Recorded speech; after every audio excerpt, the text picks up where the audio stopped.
So for those of you who don't know me, my name is Danny Gill. I'm the Wildlife Forest Technician for Hocking Soil and Water Conservation District. I wanted to welcome you and say thank you for joining us today for this information call regarding the Bee and Butterfly Habitat Fund. This meeting was spurred on by local landowners Jason and Josh Hardy, who own Habitat Oasis here in Hocking County, which is 150 acre parcel here. The Hardy brothers have been in EQIP since 2019, and this year they decided to add 4 acres worth of pollinator plots to their land and happened upon the Bee and Butterfly Habitat Fund when they were looking for seed options. In this initial 4 acres is their experiment, and they hope to add additional pollinator plantings as long as everything works out. Jason, did I miss anything? I think you hit it pretty good. Just as a quick intro, I want to thank everybody. I know a lot of you saw my name for the first time as I blasted you saying, hey, we're having this meeting with Danny and the Hocking Soil and Water Conservation District. So we're probably wondering who I was, and Danny, thanks for sharing that. The one thing that I would add is, for those of you who weren't on right at the beginning as we were talking, my background is in technology and IT. So all of you on the phone, there's a number of you here that I've worked with, have been a huge help over the last couple of years as we've started working on our property.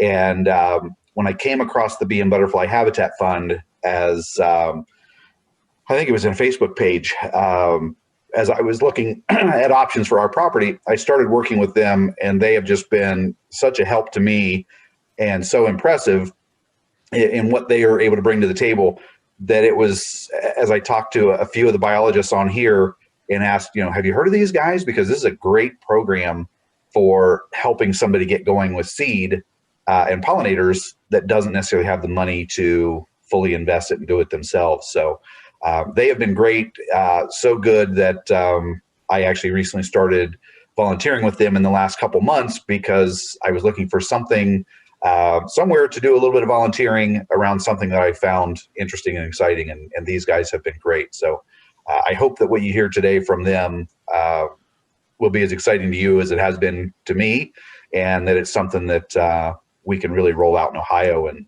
not only help jumpstart what they're doing, but also jumpstart projects here in Ohio. So thanks, Danny. Yeah.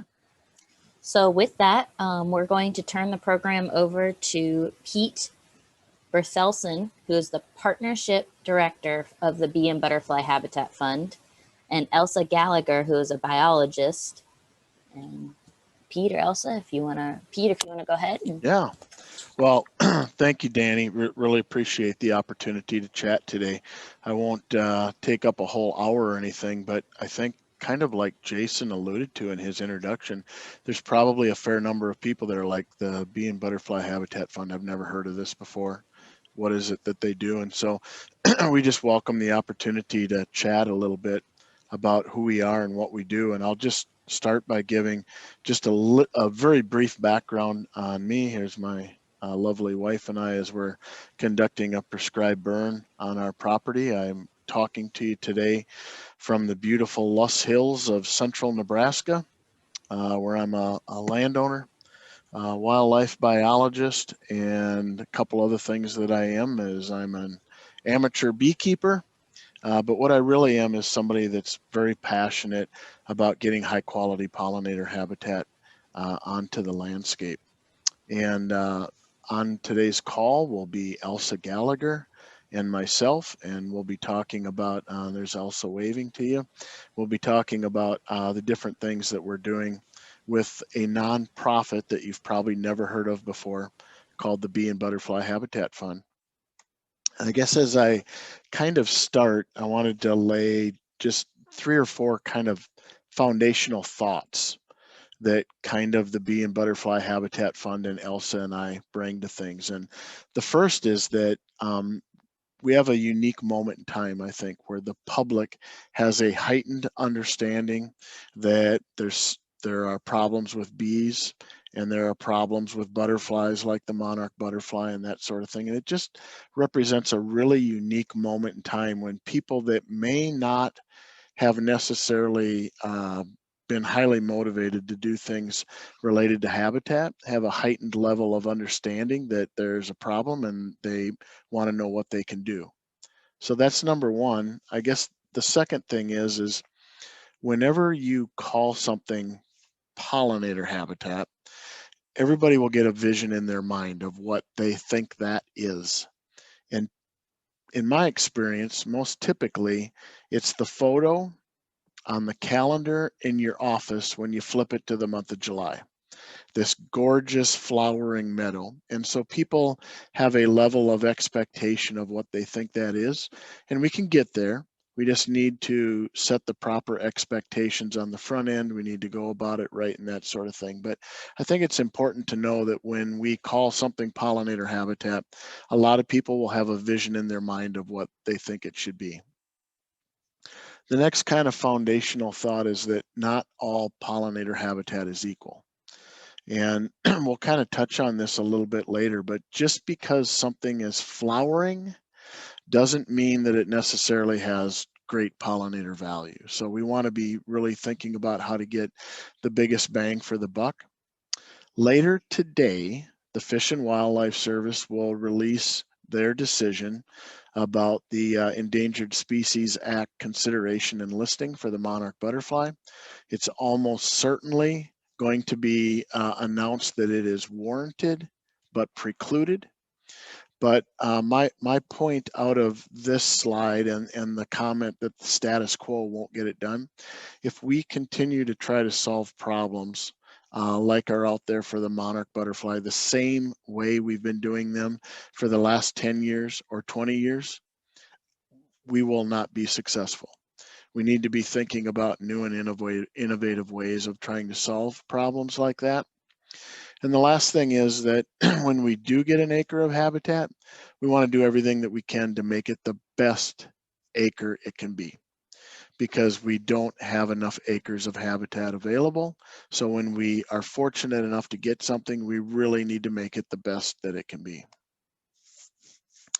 Okay, so the Bee and Butterfly Habitat Fund is a nonprofit. It's a pretty young nonprofit, and at its core, it was formed by commercial beekeepers that were concerned about the continuing plight of pollinator health and access to high quality habitat. And they got together and helped form this nonprofit. It's certainly about way more than honeybees, certainly, but commercial beekeepers were the ones that stepped up and said, you know, we're struggling because we don't have access to high quality forage. And this isn't like rocket science. We're not trying to put somebody on the moon. It's not that hard to really come up with high quality habitat. And we think that we could find another avenue by which to do some of that. So the Bee and Butterfly Habitat Fund was formed with two objectives. One is, let's get some great habitat on the ground. If you're a beekeeper, you call it forage. If you're a wildlife biologist like Elsa and I, we call it habitat. But we want to get great pollinator habitat on the ground. And then we also want to demonstrate what that looks like, how it functions, have some research behind it, which I'll talk about today, to use this to help inform other programs and seed mixture designs. So the Bee and Butterfly Habitat Fund's flagship habitat program is a program that we call Seed a Legacy. And in that program, it's pretty simple. We'll give free pollinator seed mixtures to a project that needs to be 2 acres or larger, and it can be on private land, public land, or corporate land, which you should interpret as any land is potentially eligible. It's a real simple online application process, and we provide one-on-one technical guidance for each and every project about the site preparation, planting techniques, future management, etc.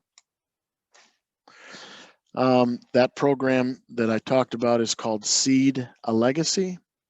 It's currently available in 13 states in the upper Midwest and Great Plains. We started with 2 states, then we went to 6 states, then we went to 12, then we went to 13. So it's a slow, methodical growth and addition of states as we continue to march out. And this collection of states was selected based really on two primary factors. One, where are the most important states for the commercial beekeeping industry? This is a map that shows how bees move around throughout the country, pollinating different crops. And this part of the world is a really important region for bees. And then also some of the most critical areas for the eastern monarch butterfly population. And when you look at what I refer to as this heat map of the United States, clearly the state of Ohio is 100% red and orange. It's in the bullseye of the area where if you want to put habitat projects on the ground that will positively affect the eastern monarch butterfly population, Ohio is in the bullseye. So it's a very, very important area for us.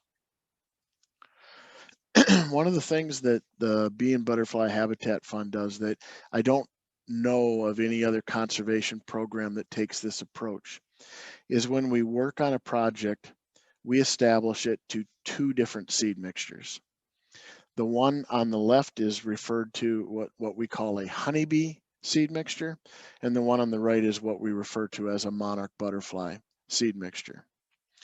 And what we call a honeybee mixture is a seed mixture that, because it's so important to honeybee health, does include clover species, is very quick to establish, provides a tremendous amount of forage value.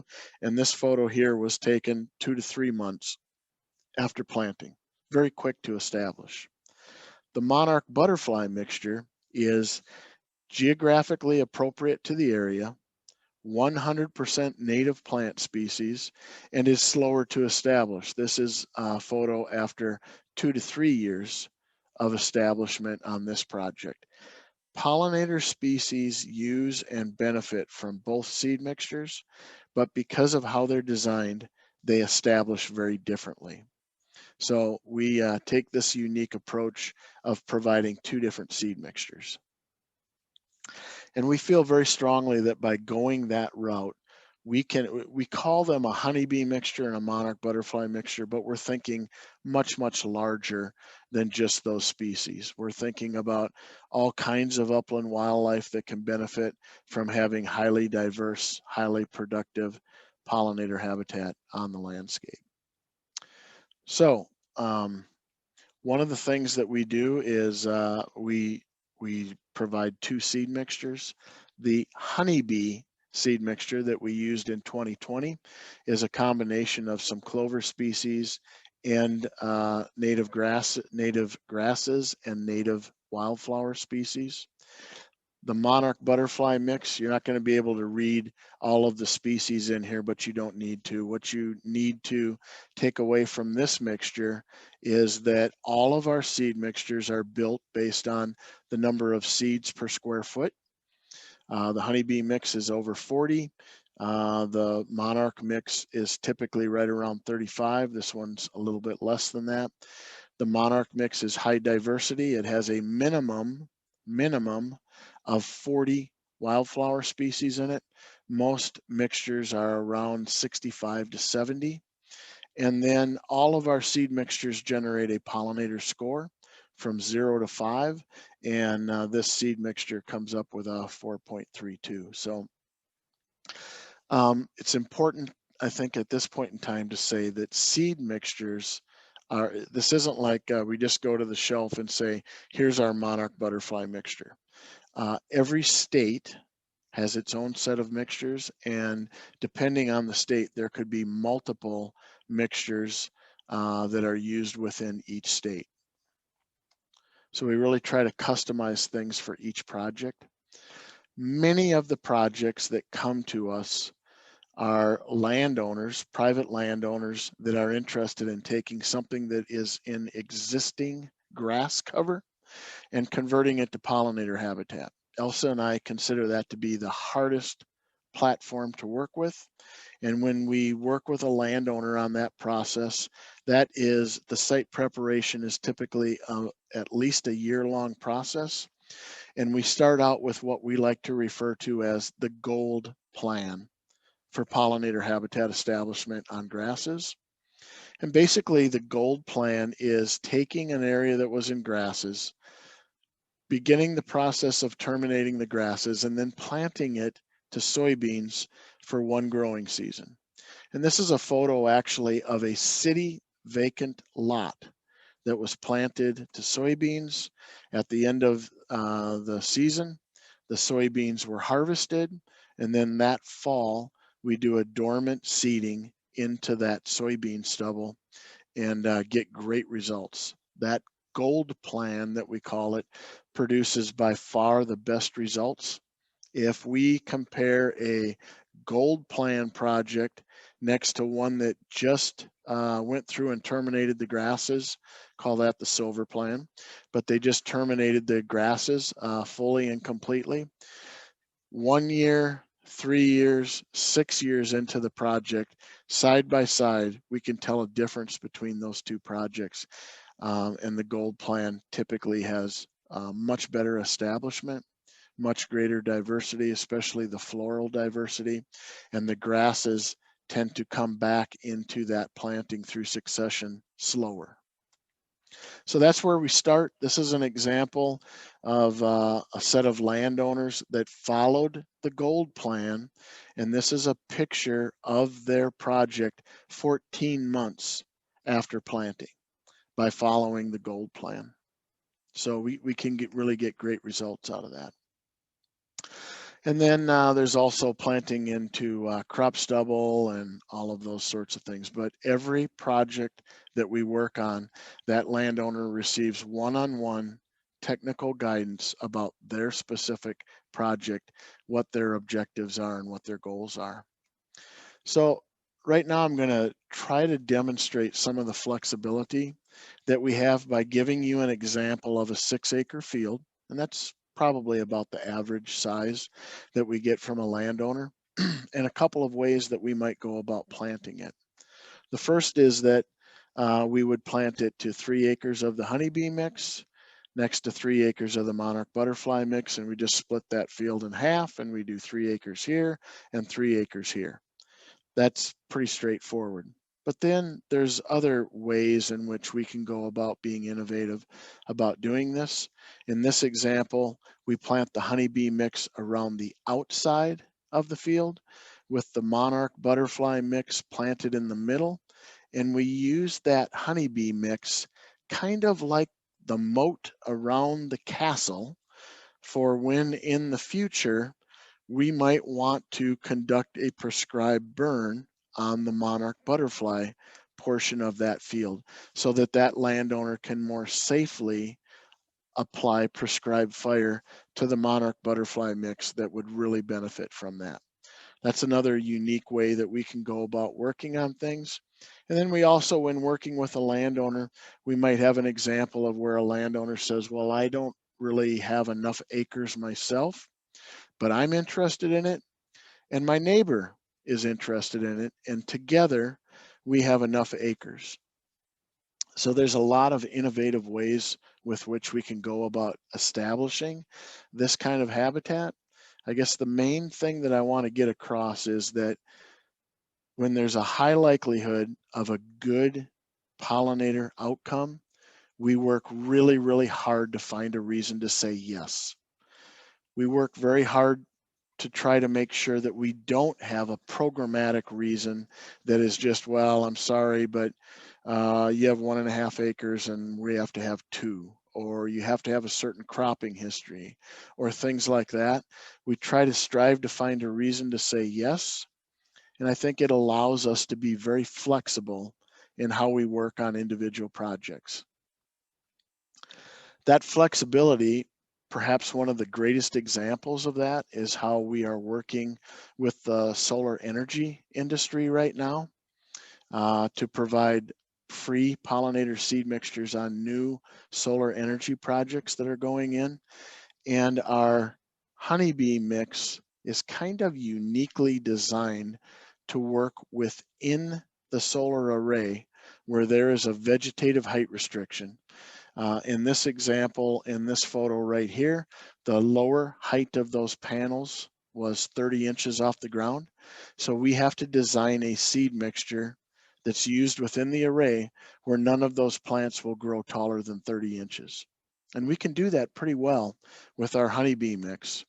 So here's an example, a real world example of a project, a fairly large project, 80 megawatts, in which we designed and used our honeybee mix for use within the solar array. And then within the project boundary, but not under an array where we don't have vegetative height restrictions, that's where we planted the monarch butterfly mix. And then associated with the project, but outside the fence, we actually had a beekeeper come in and set up an apiary to kind of bring all of those pollinator benefits together on this project.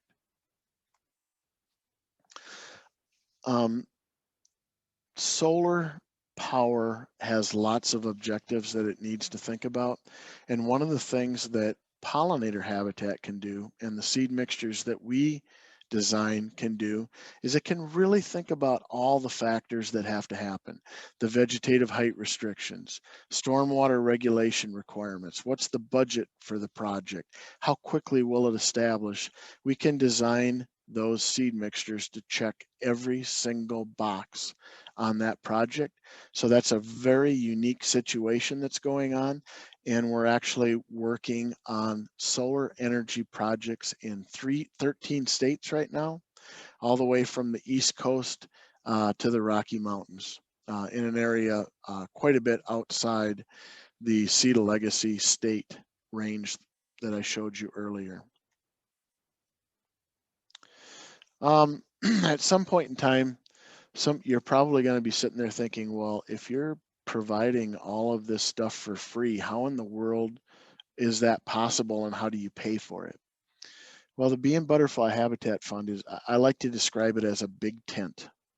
And we have great financial support from a huge range of donors, from corporations like Target, Costco, Whole Foods, to crop commodity groups, the National Corn Growers Association, foundations, and then agricultural industry, Syngenta, Bayer, BASF, those sorts of things. And if you think about it and think about kind of the range that I just described right there, there are very few situations that I can ever think of where an entity like Whole Foods will collaborate and work with an entity like Bayer. They're just really not going to happen. And so the Bee and Butterfly Habitat Fund, Elsa and I like to think of ourselves as lumpers. We like to, in partnerships and collaborations, we like to bring together people and make sure that there aren't lines being drawn in the sand saying, we're good, you're bad, you have to stay on that side of the line. And that goes back to one of my earlier comments about the monarch butterfly. And if we continue to try and solve things using the status quo, we're probably not going to be successful. It would be really easy to look at egg industry and say, okay, Bayer, who part of you used to be Monsanto, and you developed glyphosate and Roundup Ready crops. Have you had a negative impact on monarch butterfly populations? Absolutely. No question that that's had an impact. Does that mean that that entity should not be part of finding a solution? With the Bee and Butterfly Habitat Fund, we think that their voice, their effort is an important part of it. So we like to function like a big tent where we bring together a very, very broad range of entities to work collaboratively. Because we want to demonstrate how this can work and what comes out the other end, we currently have 4 research projects that are looking at and evaluating the Bee and Butterfly Habitat Fund seed mixtures for their pollinator value. And I'm going to very quickly show you some of the results from one of the research studies. And this is the one that was conducted by the U.S. Geological Survey. And in this research project, the U.S. Department of Agriculture hired USGS to evaluate the Conservation Reserve Program for its pollinator value. And in that study, USGS included the Bee and Butterfly Habitat Fund seed mixtures. So they looked at the Bee and Butterfly Habitat Fund, CRP, CP42, and then they also looked at all the other available pollinator habitat options that are on the landscape. And I'll just show you 3 outcomes from that study. So when you look at this, they looked at roadsides, grasslands, pastures. NWR is National Wildlife Refuge. So that's state wildlife areas, federal wildlife areas, and then the CRP program. And we found that Bee and Butterfly Habitat Fund seed mixtures had a little better than twice the number of flowers on a project, that honeybees used it 3 times as much as CP42. And perhaps the one that I'm the most excited about is native bees used the Bee and Butterfly Habitat Fund seed mixtures and plots 8 times the amount that they did CRP and CP42. So this is a study that is currently under peer review, and the USGS will be releasing, hopefully early in 2021, that will give even more results than what I'm able to show here today. But hopefully this is the beginning of 4 different studies documenting the pollinator value that's associated with Bee and Butterfly Habitat Fund seed mixtures. And another example of a Bee and Butterfly Habitat Fund planting. And we really feel like these projects and these mixtures can be designed for multiple benefits and multiple objectives. Certainly pollinator species, but they can fit well with grassland songbird populations, upland wildlife, grazing, corporate sustainability, and we can really accomplish all of those objectives with habitat that looks like this. So to close out, I'm going to just give you a couple of thoughts, and I'm going to talk about how I think that pollinator habitat like this is a unique glue that can connect all kinds of things. Elsa and I come to you today having been former employers of another nonprofit that you're probably familiar with called Pheasants Forever. I was there 27 years. Elsa was there a double-digit number of years. I can't remember the exact number, but we were both there for a long time. Love our former employer. But when we would talk about habitat, we often talked to a group of very passionate landowners and people that were interested in pheasants and quail. One of the things that Elsa and I have learned is that when we have broadened our message to talking about pollinators, we now get to talk to a much, much broader audience, but we're saying the exact same things that we want when we were talking about how to have more pheasants. And this would be the same thing that we would talk about if we want to have more grassland songbirds and a number of other issues that I'll quickly show you right here. So we think that pollinators and their health and habitat needs can connect people that these are the issues that are passionate for them, whether it's monarch butterflies and that listing decision that will come out later on today. And again, I have my money on warranted but precluded, but we'll see pretty soon. For people that are concerned about honeybees and honeybee health, a direct connection there as well. But then we can also take these exact same issues, these exact same health and habitat needs, and have significant positive impacts on food sustainability and things like grassland songbirds. And if there's ever a suite of species that have been kicked in the shins harder than anybody else, it's probably grassland songbirds and their population declines in the last 40 years. Renewable energy, talked about that. I think in the next 4 years, you're going to see solar energy projects popping up all over the country. And when one is coming to your backyard or your county or your state, think about, are pollinator values being included in that? And ask that question. And let's make sure that this kind of habitat is included in every new solar project being developed. Precision agriculture, you know, this is the suite that probably very closely touches everybody on today's webinar. There is room for conservation, I believe, on every farm and ranch in the country. And there's also an awful lot of farms and ranches in the country that have a resource concern. I have an area of erosion. I have a riparian area I want to protect. I have an area that underperforms. That's an area where the Bee and Butterfly Habitat Fund can work with that landowner and provide them with very strategically designed seed mixtures to work on that area. Water quality, kind of talked about that, a riparian area of concern. Let's keep those nutrients and soils out of our water. Soil health certainly is a big interest today, and pollinator habitat can tie directly to that. Right-of-ways, whether it is a roadside, a railroad, a utility line, a gas pipeline. In this country, there's 9 million acres of power line right-of-ways, 12 million acres of pipeline right-of-ways like this one is, and 17 million acres of roadside right-of-ways.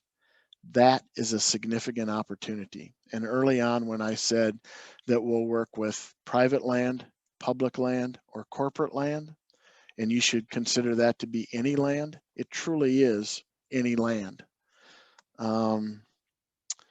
Endangered species, this happens to be the rusty patch bumblebee. We have the opportunity, by thinking about pollinator health and habitat, of hopefully keeping species like the monarch butterfly from becoming listed as an endangered species, and the potential impacts that that has on private land ownership. And then it's just a really, really unique opportunity to join diverse interests, whether it's water, whether you care about water quality or your food supply or honeybees or renewable energy. Pollinator habitat can bring together all of those interests. And I just close by giving you a preview that in a pretty short period of time, we will be producing and releasing free of charge for anybody that wants it, a pollinator habitat establishment and management guide that will walk people through the steps of the gold plan, herbicide considerations on your land, how to design seed mixtures, how to plant it, a very detailed guide. We also have access to monthly pollinator habitat tip videos that come out. And then you can find and follow us on all the typical social media platforms. And with that, I'll close by just saying, think of us as an entity that is here to help meet your objectives, whether that is to think about pollinator health or species that are being reduced and potentially endangered listing, grassland songbirds, upland wildlife. We're here to help, to serve as a resource for you. And this is the kind of habitat projects that we get on the landscape. And I'll just close it out by leaving up the screen with some contact information for Elsa and I. That's it. So Elsa and Jason, I'm gonna turn it over to you. Great. Thank you, Pete.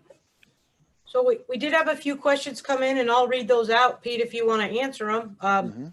I could as well, but I'll let you, since you got the running the deal. Two of the questions we had were related to planting. One of them was, how close does a neighbor need to be to split a planting? So if you wanted to work with your neighbor, how close would we prefer that project be? And the second one is it okay if we have a gravel road running through a project's site? Well, I'll take the second question first because that's the easier one. And the answer is that's fine. Remember that as long as we feel like we can have a good pollinator outcome, we want to find a reason to say yes. And we're not going to, have things like a gravel road or something like that be a limitation to what could be a really good pollinator outcome.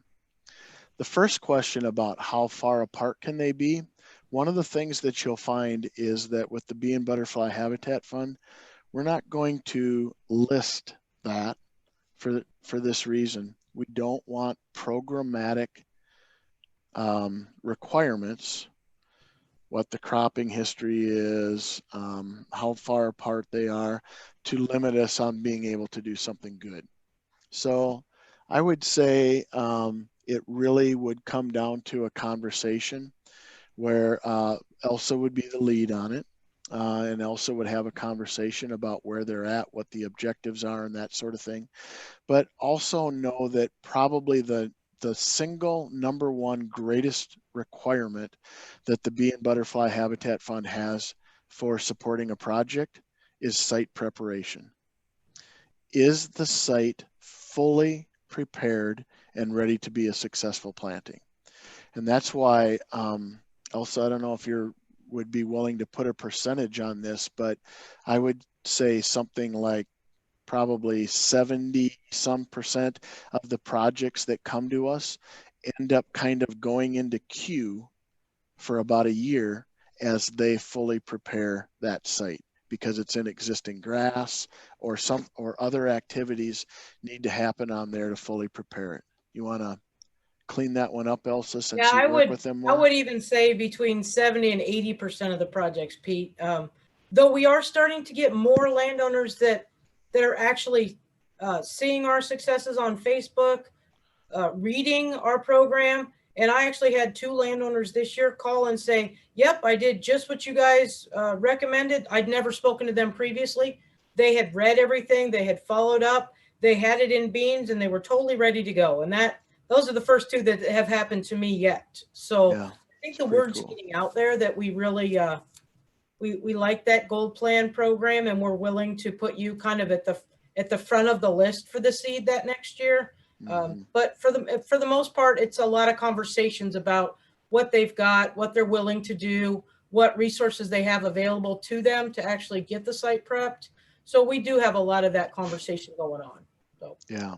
And certainly having conversations where we learn what those landowner objectives are is really important. And just to kind of get everybody thinking broadly enough, let me lay out a couple other examples of the kinds of projects that we've worked on. City parks, hike bike trails, municipalities that have a wastewater treatment plant that is surrounded by grass that the city goes out and mows every 10 days during the growing season. Those are all examples of projects and entities that have come to us for support, where we provide that technical guidance, we work with them one-on-one, get the site ready, and then it's converted to a pollinator project planting. So Pete, we had a couple questions on soybeans as well. Jason was asking, and I have the same thing with some cooperators going on right now too. I've planted my soybeans. How large of a soybean planting do we need to have to mitigate the deer damage? For example, I have a 12-acre planting that is pretty solid with soybeans right now. So that's a question, the soybean mitigation. And then question number 2, as a joint part of that, what do you do if they can't harvest the soybeans and they're standing at the end and you want to plant? How do you plant into that? Mm-hmm. Well, if you have a place like Jason's, you might need a soybean field of 120 acres instead of 12. I don't know. We've got quite the population in Hocking County, despite what the hunters around the state will say. There is a healthy population. Mm-hmm. So, so depredation is really about crop loss. So if in your gold plan, you're a landowner and I don't have the ability to plant it to soybeans, and you followed Elsa's guidance of go talk to your neighbor who is a farmer who plants soybeans and have them come over and farm your place, and then they get to harvest the crop and you get the site prep. If you followed that technique, you know, that landowner, I don't know what the relation, each project would be different about what the amount of loss of crop would be and what the level of tolerance is. But from a landowner perspective, if it's just about site prep, the crop harvest is not that important to me. I'm more interested in the site prep. So each project is going to be a little bit of a different answer there, Elsa, on what's important and what level of crop loss you're willing to tolerate. But certainly if you have a 1.5 to 2 acre field that is in the middle of a large woodlot, you're probably going to be loved significantly by deer and other critters. So it really, you know, there's all kinds of factors, and each project will be different. But I think the important point is that's the kind of conversation that will be held in this one-on-one technical guidance on the front end, where every project is an individual conversation, where we learn about objectives, we learn about the individuality of that project, where is it located, what's associated with it, and those sorts of things. So in the advice, Pete, that you would give someone that has the beans in and they are not able to harvest them, what would you tell them to do? Well, for me personally, I wouldn't worry about it very much if it's being broadcast seeded into that. Yeah, there'll be beans that certainly hit the ground, and some of them will tend to germinate and try to regrow, but that doesn't bother me. That's just kind of part of the deal, and in very short order, those soybeans will, you know, happily go about their way down the road and not be found on the site anymore. So for me personally, it doesn't bother me. But again, we need to set expectations at the front end of, if that's the case, here's what you're going to see in the first year, and here's the reality, so that people can understand. Because again, when you call something pollinator habitat, everybody will have a picture in their mind of what they think it should be. And if somebody thinks it's going to look like the photo on your calendar in the office when you flip to the month of July in 1 year, that may not be a realistic expectation. Okay, Rebecca has a question. As it relates to rights of way in road or ditch area, is preparing and planting a high slope and or a frequently wet area a feasible option? Would a long distance length but relatively narrow width project be viable? Yeah, so there's 2 different questions. Yeah, there's probably like 3 questions in there. Yeah. So number 1, I'll start with long and narrow. My personal view is I'll take an acre of high quality habitat wherever we can get it, whether it's associated with agricultural fields or right of ways, hike bike trails, something like that.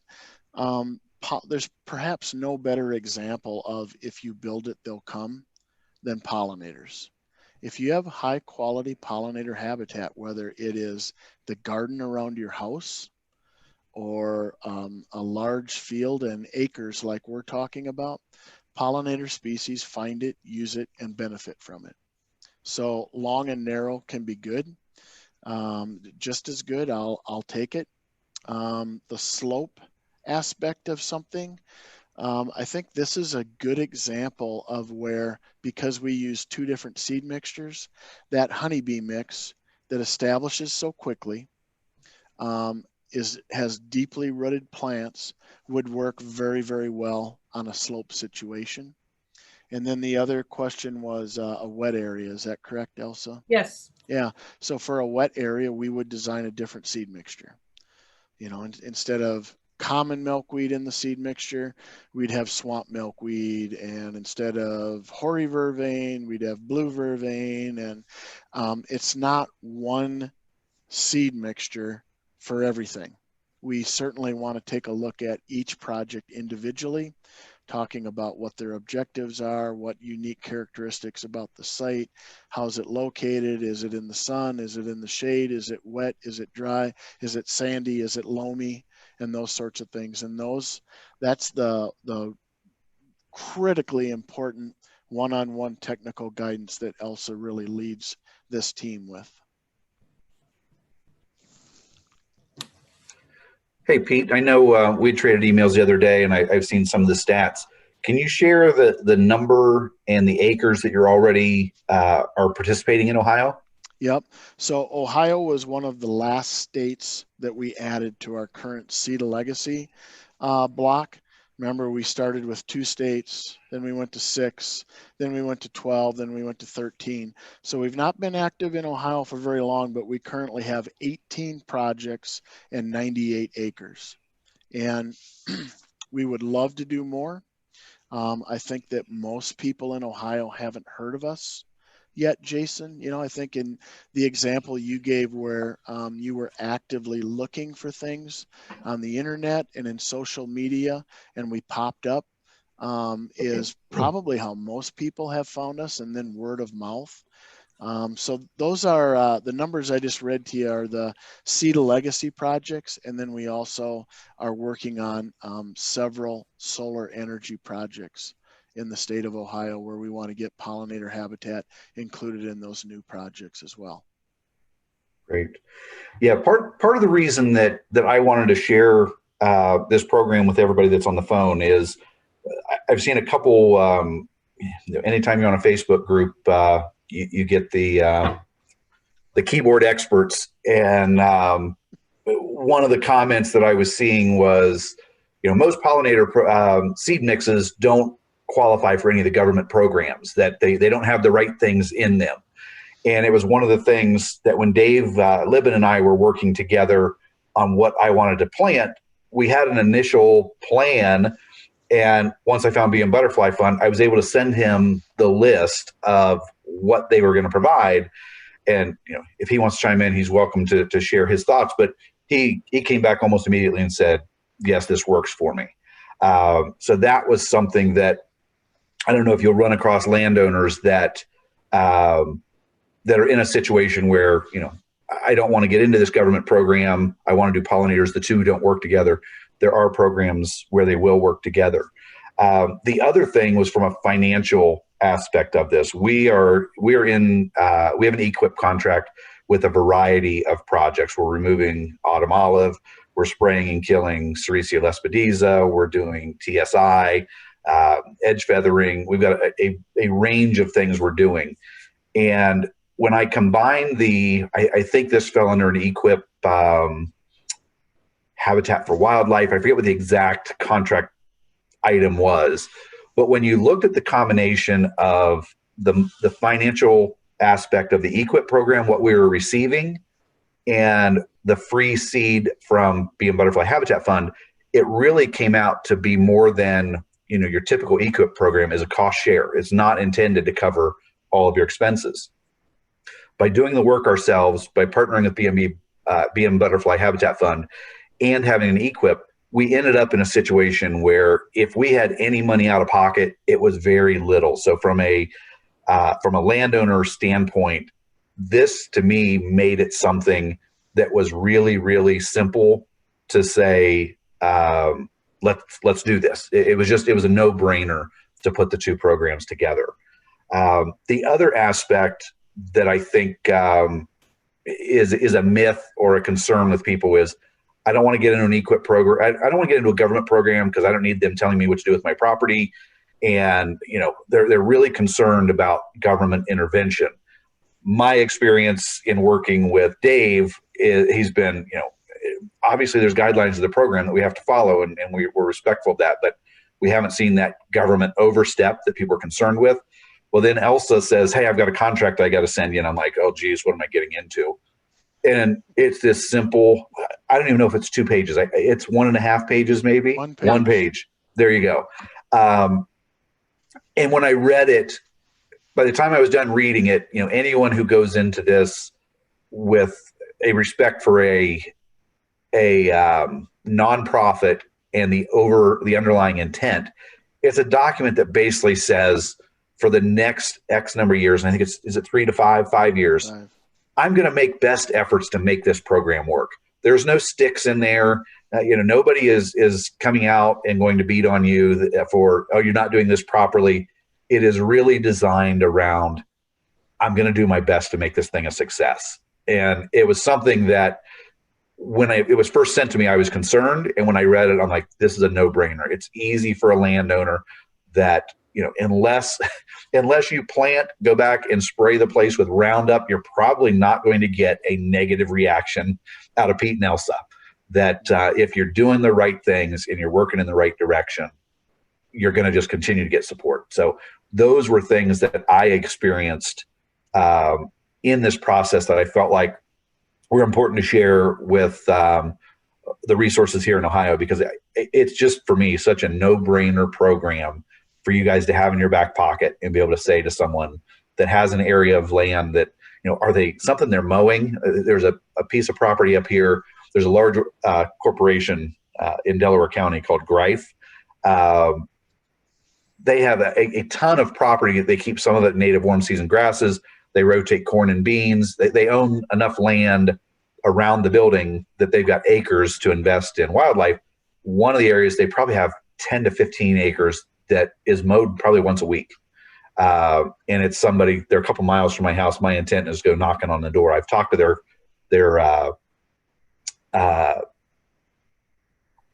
I can't think of the guy's caretaker who does all this work. And I want to go talk to him and say, hey, would you like to quit mowing this? Here's a program. So for me, it's just been a no-brainer. And I wanted to make sure you guys were aware of it. And, I've got a personal goal that with 100 acres currently in Ohio, my goal is to double that in the next 2 years. So, how do we just make this thing explode in Ohio? It's again, such a no-brainer to me. Yeah. And Jason, I'll just thank you for what you said. I'll just add that this, we don't even call it a contract. We call it an agreement. But it does say I'll have the project here for 5 years.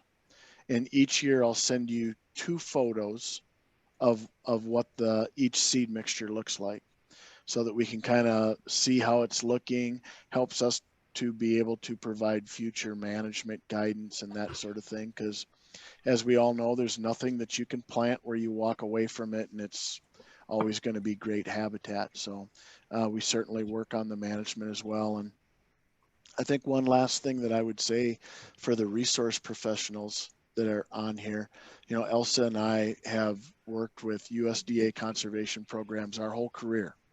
Was the primary tool in our toolbox with our former employer. And I think that I can speak for Elsa. I know I can speak for Elsa when I say that one of the things that really excites us with the projects that we're working on is when we were working with USDA conservation programs, when the annual rental payment went away, very often the project went away. And one of the things that virtually every project that we work with, and Elsa, I'm going to ask you to chime in here, but we have a incredibly high confidence that these projects will be remaining after the 5 years. I agree. And everyone that's in the program is not in it for a financial win, with the exception of the seed cost. They don't get an annual rental payment, so they're doing it because they really think it's the right thing to do. The habitat's there. It's we love working with these folks. It really is Pete was right when he said early on, it's opened up a whole new suite of landowners that we can work with, versus just the folks that were interested maybe in pheasant habitat or growing big deer on their place. We have a larger group of folks to work with, and it's a tool in your toolkit for those landowners that walk in the door that you might not have a program that they fit into really well. This is a possibility, I think. I think it's a good one for a lot of folks. And I wanted to open up and see if there were folks that wanted to ask Pete a question without typing it in. I don't want to cut those folks off that don't want to do the typing. Just unmute your phone And we have a few more minutes left. If you want to ask a question to either one of us, feel free to unmute and ask that question. Yeah, I've got a question for both of you actually, and this is going to probably favor Jason as well, because in southeastern Ohio we have a history of a lot of reclaimed mine ground. A lot of southern Ohio was flipped over, so in the reclamation process, the Fescue 31 variety was the predominant grass cover to get those bonds released. So that's what we're dealing with. And I've dealt with other landowners as well. And I understand the whole soybean thing. But I was trying to I was chatting with Jason earlier. There are other cover crops that you could put in to accomplish the same thing. Because ultimately it's not about harvesting the soybean, it's about the site prep. And that's the goal, is to get those multiple sprayings and that weed control and that sod, because fescue is a sod forming grass, and that's like the enemy to any pollinator plot. So you got to get that sod killed off. So don't get discouraged when you plant soybeans and you're not getting this nice lush soybeans, because I understand your plight, because I deal with a lot of landowners that have tried to plant soybeans, and our deer densities in southern Ohio are pretty high. So you're probably not going to get that nice stand of soybean. The other thing that we deal with in southern Ohio is, and you guys hit on the whole seed cost thing too, but we struggle finding contractors that know how to use the drills properly if you use a seed drill. So I have been working with some contractors, training them how to get pollinator plots established. So it is a struggle over here. That's all I've got. Thank you, John. Those were really good comments. I mean, one of the things that Elsa and I spend lots of time talking about is planting depth on pollinator seed mixtures, and just, how often we work with somebody that's like, I've planted tens of thousands of acres of CRP, no problem, I got it, and it's like, well, yeah, but every no-till drill out there was built to plant grass, which is, a quarter to a half of an inch deep. And if you plant this deeper than an eighth of an inch, we're in trouble. So I really appreciate those comments, and that's going to be something that is a real key focus in that pollinator habitat establishment and management guide that we have coming up. That I was telling you about, but it's also another reason why that gold plan, and if we can then have them broadcast seed a dormant seeding into that stubble in the fall, we just have really, really good results from that. But I also agree with you about there's a much longer list of other cover crops that can work as well. So thanks for those comments.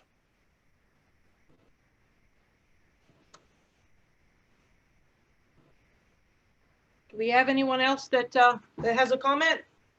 I do. I hate to be a nuisance, but is this recorded, and your program that you just gave today, is it going to be accessible to download if we want to, or are you giving permission to use it?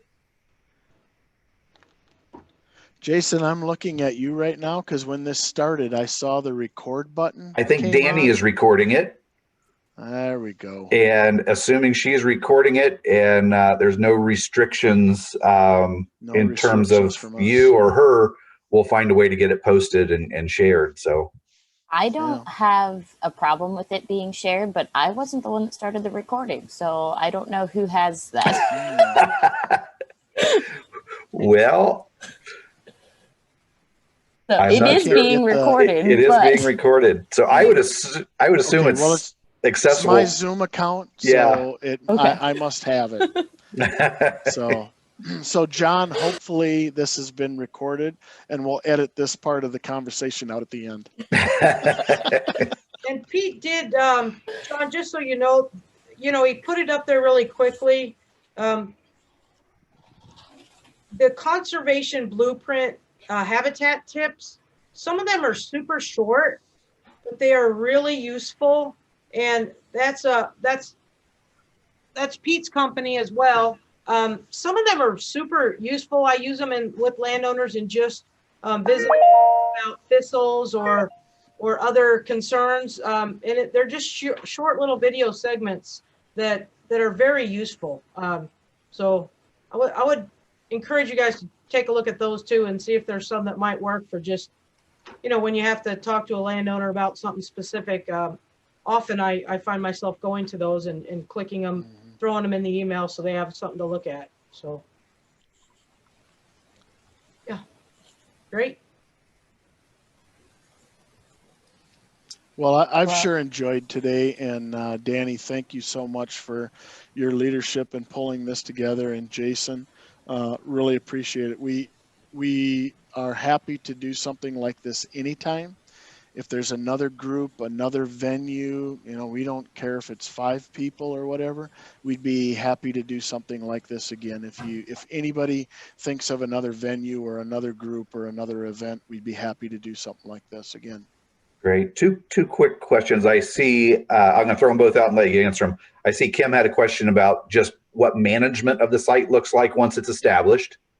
And then the second, in terms of additional calls, would it make sense down the road to do, obviously this one was for resources, that if we set a date and said, hey, if you find landowners and we can get a group of landowners on the phone, do a session that's landowner focused. But Yeah. those are the two questions that I Sure. just saw. Well, we would love to do something like this for landowners. I think it's visual enough. Zoom is a pretty easy platform that people would, enjoy it as long as they have a good internet access. And regarding the management, so we do not give a prescription of saying in year 1 you do this, in year 2 you do this, in year 3 you do this, because we continue to do that one-on-one and give the future management guidance based on the objectives of the landowner and what's happening on the site. But we certainly do work pretty hard to try to encourage future management. Prescribed fire, if grasses are coming in, cool season grasses in particular, either like an herbicide application of clethodim or a fall spraying of glyphosate, or we do give management, but it's based on that particular project.